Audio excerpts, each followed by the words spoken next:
Good morning, ladies and gentlemen. Welcome back to another episode of Overnight News with your homeboy Low from the Go. It is Tuesday, November 7th, 2023.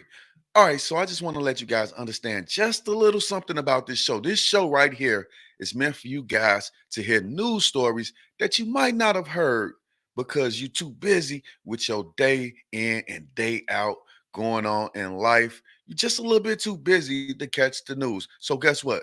Uncle Low is going to sit here and play some of the stories that caught my attention, man. It may have been a couple of days ago or it may have been last night. Like I say, overnight news. All right, so we're going to kick this thing off the right way with my city, Chicago, man. So let's dig right into it. We got an officer shot, and guess what happened to the suspect? Y'all already know. So let's check this out, and I'll be back with more commentary. A breaking news update tonight on a police shooting in the South Shore neighborhood. A suspect is dead, and the police officer who was shot is out of the hospital tonight. Our Jamont Terry has been following the developments all day. He's live now from the University of Chicago Medical Center. Jamont. Joe and Erica, there's been a constant flow of officers and investigators coming and going here at the University of Chicago Hospital. As you mentioned, this is where that officer shot in the arm was recovering. But tonight, as you mentioned, he is out of the hospital recovering now at home. Yet there are many questions about this deadly shootout. Monday night, Chicago detectives went door to door in the dark, looking for any evidence. They came to 73rd and Dante in the South Shore community hours earlier when this frantic call echoed on police radio. Chicago police were dealing with an officer down, shot on the job. Shots fired and by the police. We have an officer struck by gunfire. That officer hit in the arm. His partners didn't wait for an ambulance. They rushed him in this unmarked police cruiser to the hospital, double parking on the sidewalk. 10-4, got you transporting the partner to the hospital. Police Superintendent Larry Snelling says officers spotted the suspect walking down the street. They tried to stop him. Police say the suspect took off running. 4 officers followed. While chasing him, CPD says the man pulled out a gun and fired first. That's when the officer was hit. At that point, 3 officers returned fire, hitting the suspect. There is a lack of respect for law enforcement at this time, and we see it every single day, but there's a lack of respect right now for life in general. As Chicago police still investigate here on the scene, we do know that COPA is leading this investigation. And one thing they'll look at, this pod camera, which sits right here at the intersection of 74th and Dante, key evidence in this investigation. It's high time that we stood up and stood up against these violent offenders, especially these repeat offenders. Police have not released any information about the suspect who later died at the hospital, nor have they revealed why the officers originally wanted to talk to this man. Yeah, man. That police chief is right. People ain't respecting lives. They not even respecting their own goddamn life, man. All right, so this happens in Chicago a lot. The police just roll up and fuck with you for no apparent reason. But evidently, they was right about this guy right here. Now, I want to start off by saying condolences to the family of the person killed. Probably was a young man in his early 20s, maybe teenager, thinking shit is a game, thinking shooting at people and guns is a goddamn game. And like I said, that police chief is right. People don't look at life as it matters. This young man right here didn't look at life as it mattered. He didn't look at his own life.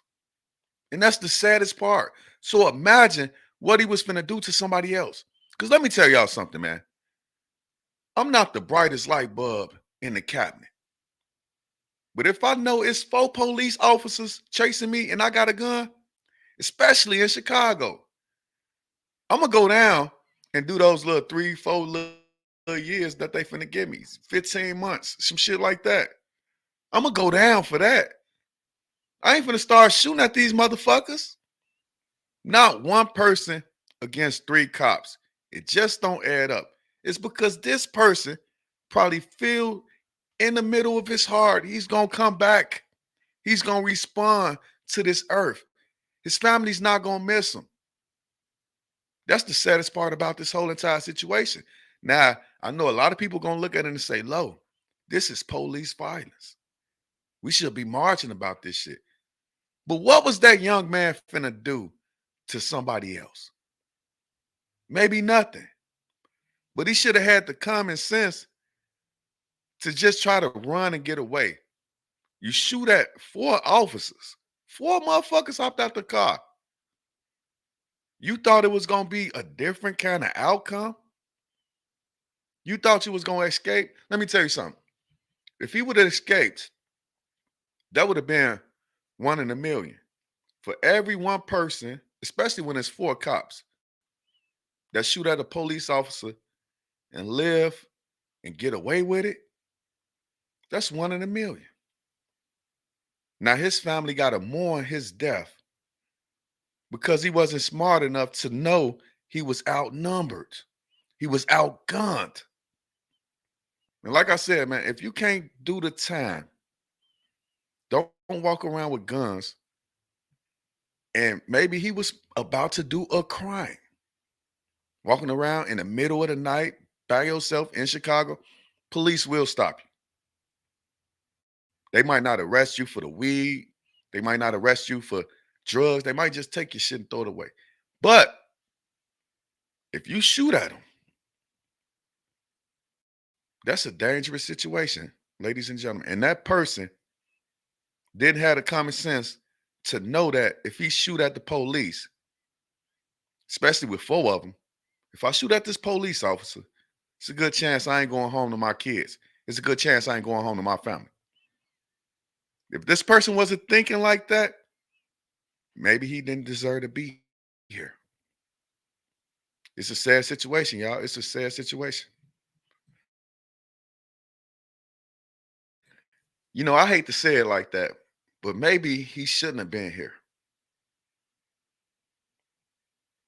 I just want to know the information. I want to know the rest of the information. How old was this young man, number one? How many kids did he have? I want to see the family come out. Oh, he was just minding his business and the police pulled up fucking with him. Yeah, but he had a gun on him. Could have been ready to commit a crime.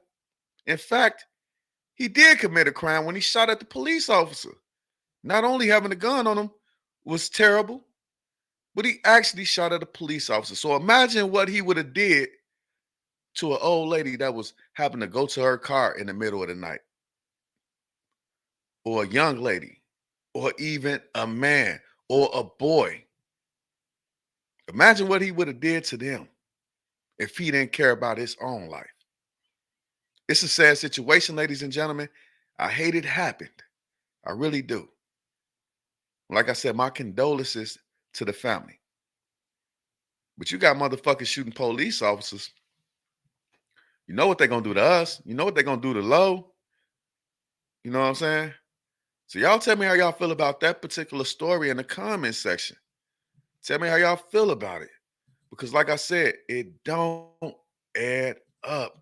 It don't make sense that our people are out here living so reckless. We don't care about shit, man. We don't. And it's a sad situation in the Black community when it comes down to all of this stuff. When it comes down to all of this stuff. Our kids got to live. Our kids got to live.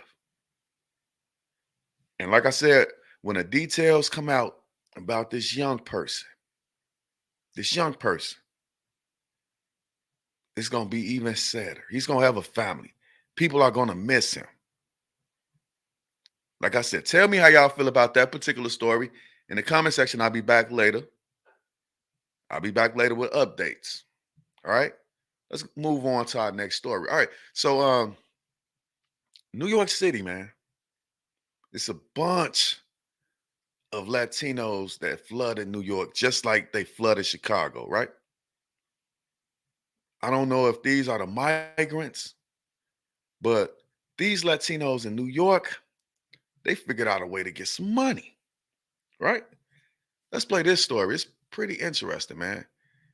It say school kids pass brothels every single day, man. Whorehouses. And guess who's working these whorehouses? Let's find out. Let's dig just a little bit into this particular story right here. I just found it very interesting, and I want to show y'all what's going to be the future in Chicago. We got all of these new migrants there. How will they get money? It's only so many taco stands and Mexican corn stands, right? It's only so many they can have out there. And then what happens? People in Chicago rob their ass all the goddamn time. So it's dangerous to have a taco stand in Chicago, man. Let's watch this story, man. It's interesting. During school hours, they're out. All the prostitution is taking up every single block. They will be out with their pimps, and they don't care. Jaylene Lugo is 14 years old and taking the number 7 train home from high school for the first time with a Kirby doll on her book bag. Her walk on Roosevelt Avenue is a jolt out of childhood innocence. I've seen teenage boys go up to the prostitutes. In one busy spot on 90th Street, men are led downstairs to a brothel on a regular basis. This is turning into a red light district in Bangkok. You walk up and down from the 70s all the way down to the hundreds. And all you're going to see are different massage parlors with women outside soliciting men. There's no moral compass anymore. Pix 11 even found women sitting on mattresses outside a furniture store near 93rd Street. Wait a minute. Are they trying to sell the mattress? But that's a good idea. She should lay on that motherfucker. Doggy style or something, right? She'll get some cash then, won't she? One of many scenes unsettling Jaylene's mother. I grew up in this neighborhood. I've been here for 31 years. I was born and raised here. And what I'm seeing here today is not what I grew up seeing. We have been reporting on sex workers and trafficking on Roosevelt Avenue for nearly 20 years. The numbers we're seeing now seem unprecedented. This is happening during school hours, and it's even worse at night. On a recent Friday, Pix 11 News saw activity in the 80s on Roosevelt Avenue, with one man apparently steering customers to a spot that was close to a barber shop. We are seeing more Latina women doing prostitution. I think those women have no other options. Some are. All right, so peep game, man. She said we are seeing more Latino women doing prostitution. Could it be? Could it be the fact that they sending in all of these people with no resources? Even if they do get resources, guess what? Those people don't want to work, a lot of them. They just like Americans, man. They'd rather do the easy way. They'd rather get money the easy way. They know that it's a lot of money in America. It's a lot of tricks in America. And this shit is coming to a city near you, a sanctuary city near you. This definitely will be in Chicago. It's going to be Latino prostitutes where the black prostitutes used to be at. Fuck a crackhead. You're going to get a Latino. She ain't even on crack. She just doing it to feed her family. Oh my God. But the sad part about this is the children that has to walk past every single day. They coming of age. They seeing for themselves how easy this money is. It's enticing to a lot of these kids, and a lot of the boys, they want to fuck. They want to fuck. They know where to get the pussy from. Soon as they turn 15, 16, they got that $20. They can go get a hand job, blow job, whatever. It's sad. But this is coming to a city near you because we have no way to deal with all of these Latinos that's coming, all of these migrants. I heard some of them are criminals already. Some of the men are criminals. Some of the women are criminals. They sliding in with the good folks. They getting in with the good folks. And this is what's going to happen to Chicago. Don't think it's not. Just because we ain't seeing it right now, it's going to happen to Chicago. The price of pussy is going to drop because we're going to have a woman that was used to making $1 a day. Now you're giving her 5. Now you're giving her 5. 5 a customer. She doing 20 customers a day. She doing dicks. I don't know, man. These kids got to walk through this shit, man. And that's the sad part.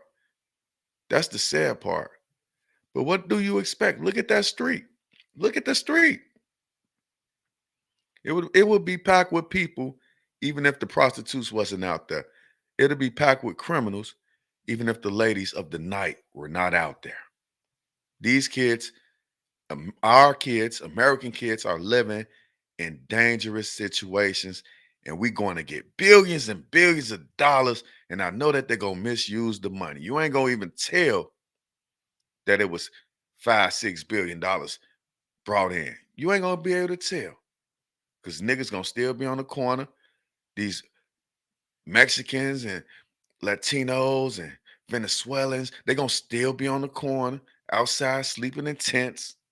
You ain't gonna see no change. The only change you're gonna see is the prostitutes. They got deep, man. They deep now, man. They Latino, they deep. Venezuelan, Colombian, and they are having their own massage parlors alongside with the Asians. By day, Pix 11 News. Oh, I'm glad he said, I'm glad he said the Asians. I'm glad he brought the Asians up too. What's that gonna do with the Asian massage parlors? They gonna have to stand on the streets. You know what I'm saying? You're gonna start seeing Chinese chicks standing in front of Chinese restaurants and massage parlors trying to bring in new clientele, man. You know, hey, me love you long time.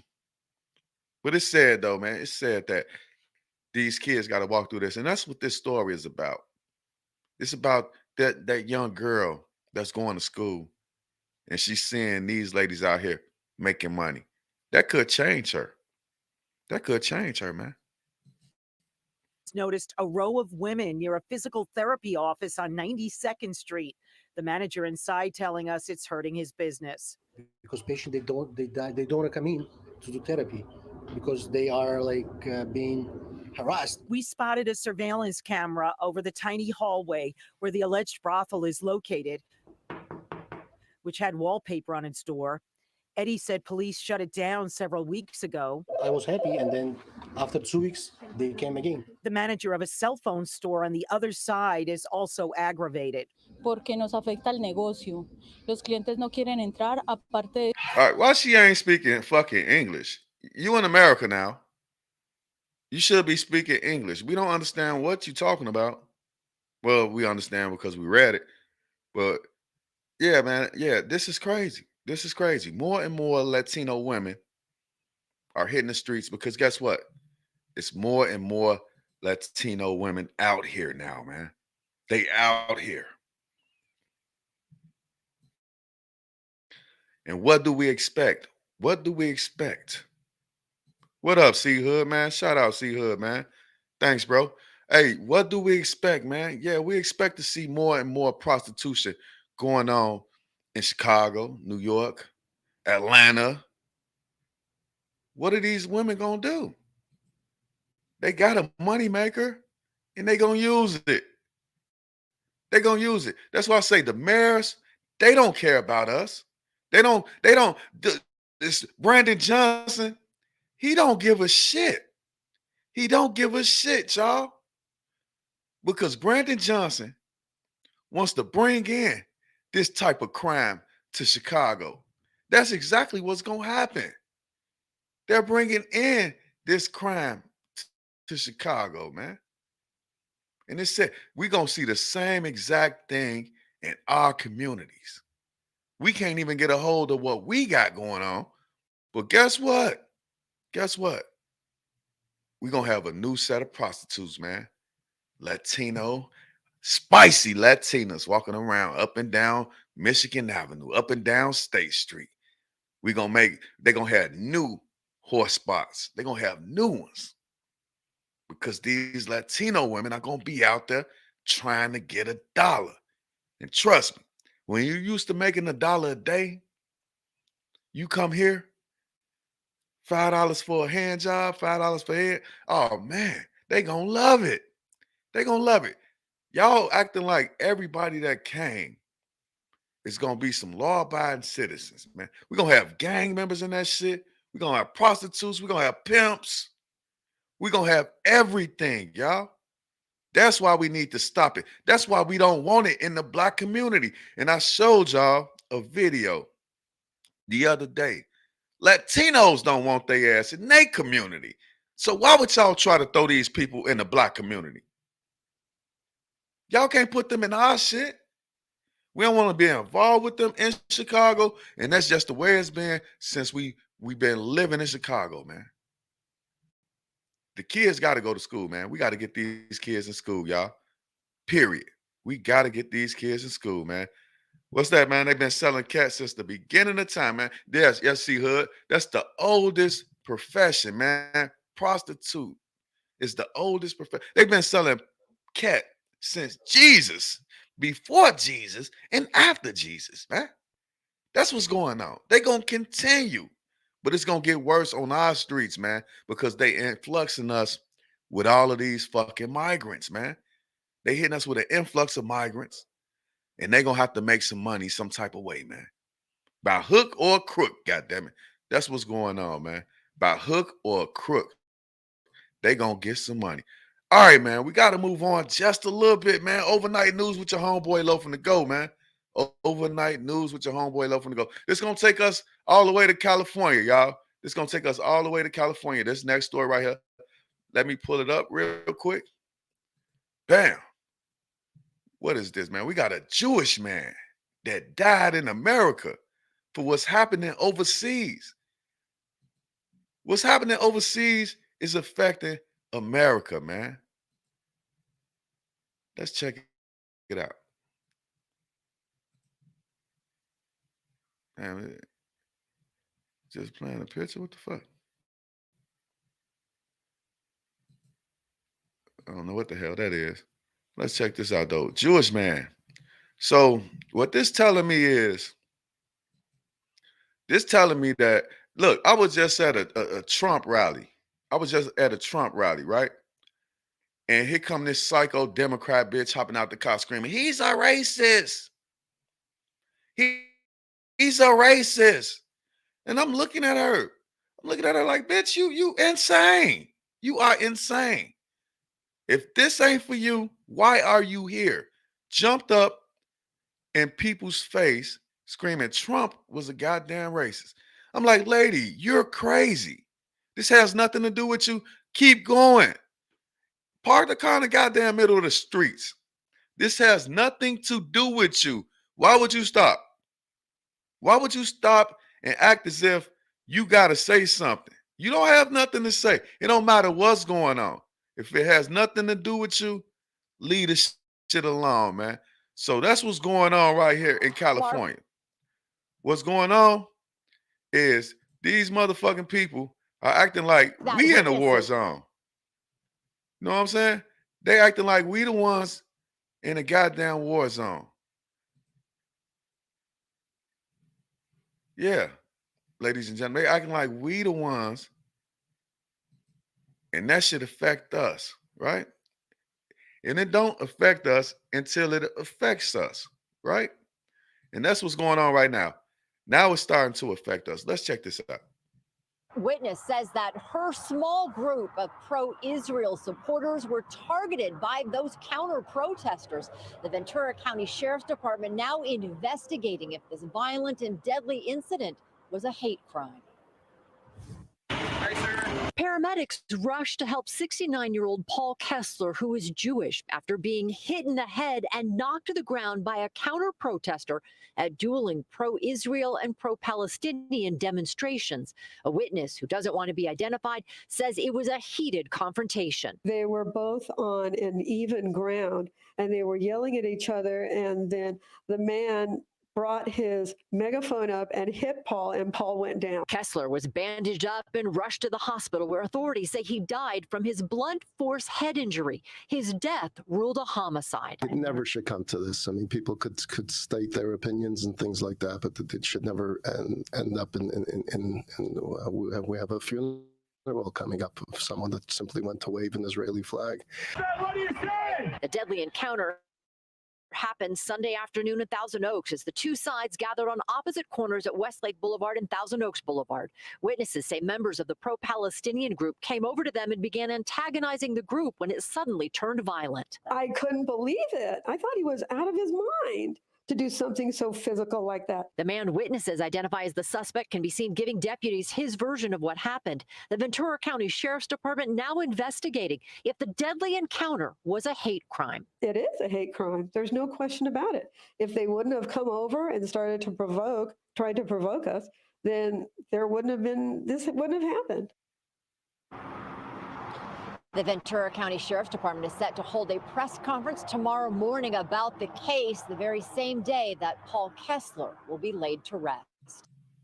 God damn, they laying him to rest quick. Them Jews don't play, do they, man? They lay your ass as soon as you die. But you know the craziest part I seen in that video was the man was laying on the ground conscious. Laying on the ground conscious. Then bow, he just died. That's crazy. My man laying on the ground, coherent, talking to the cops. Y'all take him to the hospital, he died. Something ain't right about that, man. Something ain't right about that. Something is not right about that, man. Y'all think they killed that man to make it seem like the Palestinian protesters are a violent group of people? If y'all don't think that happened, y'all ain't really from America, right? If that thought didn't go past your head, because we all saw that man sitting there talking. We all saw that man with his eyes open, right? Talking. He goes to the hospital and die? I don't know, man. I don't know, ladies and gentlemen. They doing everything it takes to make the Palestinian side look bad as hell. And y'all helping them. Y'all help them because ain't nobody tell y'all to go over there and fuck with them Jews. If they over there yelling back and forth, it's just like a football game. You don't walk to the other side of the stadium just to heckle the other team's fans. It could be deadly. It could end up deadly for you. Walking over there to the Jewish side, they could have hurt that guy. And he's a big motherfucker, man. If he did hit that 78, 79-year-old man, 69-year-old man, whatever. This shit's outrageous, man. Mind y'all own goddamn business. Mind America's business. Oh, but guess what? It's so good in America for both of those groups. Both of those groups, it's so good in America that they have to mind other people's business.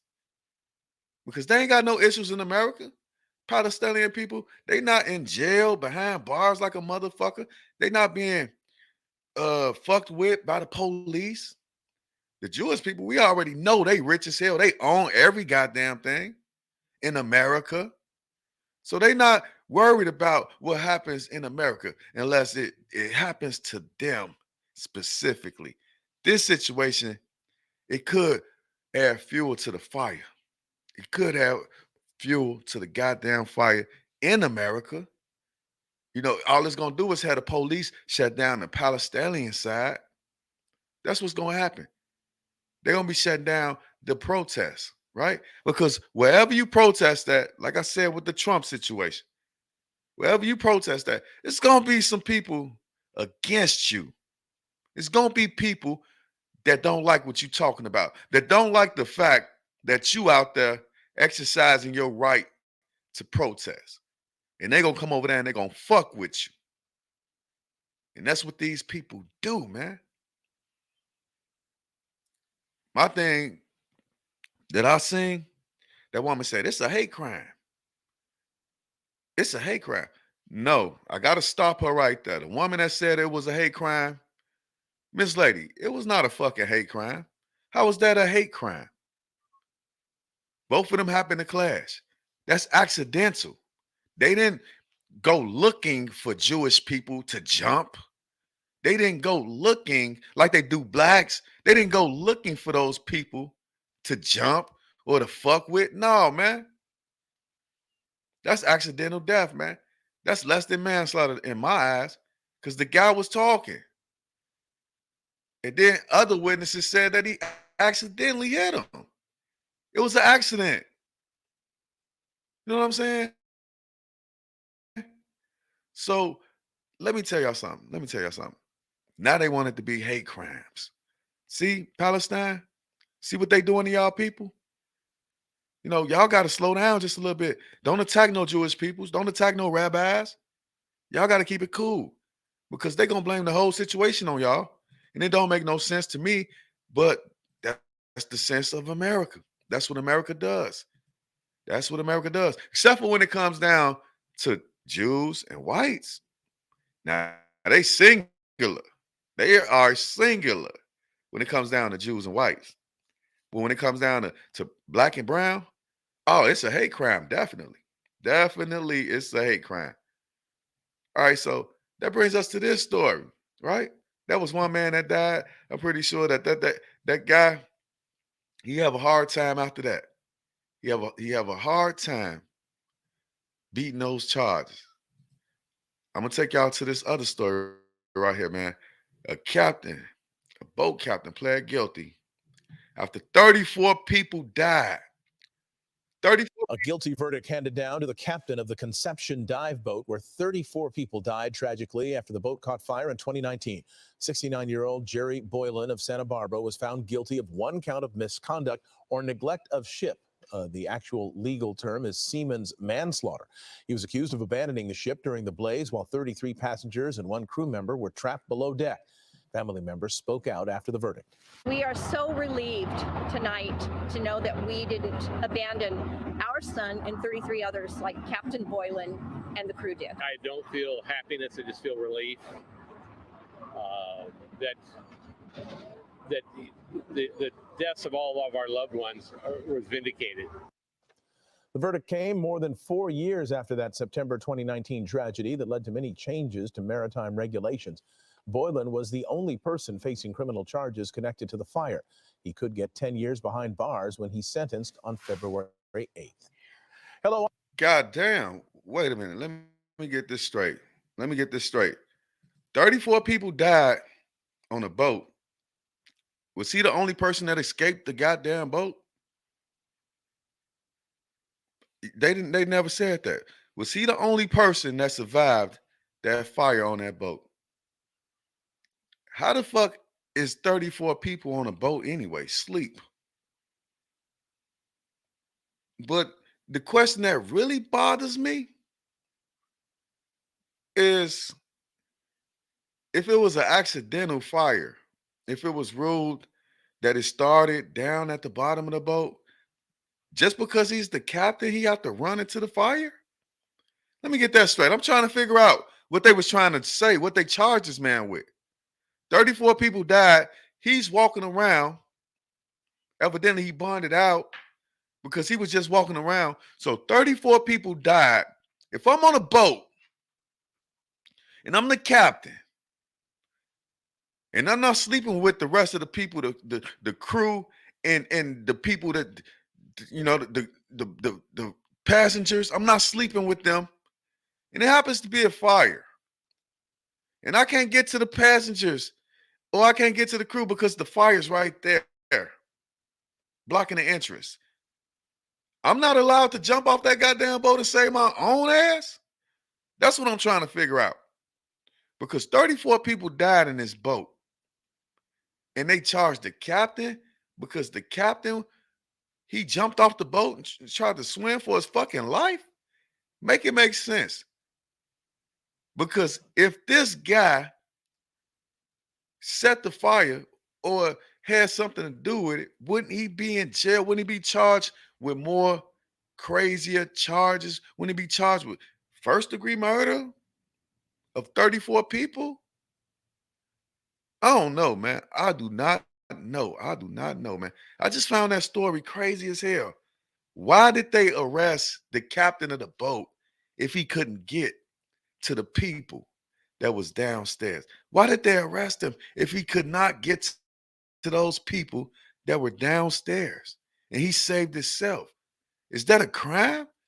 I guess when they say you go down with the ship, you really supposed to go down with the ship. That shit really is law. I don't know, man. I don't know. Y'all tell me how y'all feel about that particular story, and also tell me how y'all feel about the rest of the stories that we went through today on the show, ladies and gentlemen. Once again, it is Tuesday, November 7th, 2023. I'm your homeboy, Low from the Go. I'll be back later with more news and commentary. Peace.